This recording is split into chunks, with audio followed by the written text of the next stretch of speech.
मित्रांनो, मुख दुर्गंधी होतोय का? म्हणजे तुमच्या तोंडाचा घाणेरडा वास येत आहे का?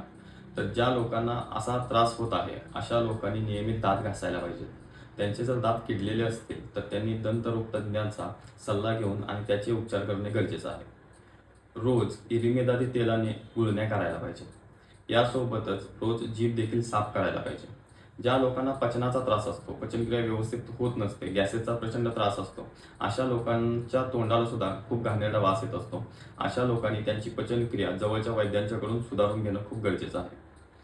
मित्रांनो, बऱ्याच लोकांना मधुमेह असतो आणि मधुमेह रुग्णांच्या मुखाला सुद्धा दुर्गंधी येत असतो. तर अशा लोकांनी लवंग, बडीशेप, दालचिनी या गोष्टी जर चघळल्या किंवा यष्टीमधून चघळलं तर खूप चांगल्या पद्धतीनं मधुमेही रुग्णांचा तोंडाचा जो उग्र वास आहे तो कमी येऊन जातो.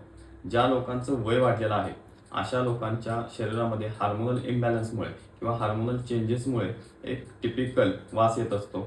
तर अशा लोकांनी सुद्धा ज्या पद्धतीनं डायबिटीजच्या रुग्ण बडीशेप किंवा लवंग चघळतात हे चघळणं खूप गरजेचं आहे.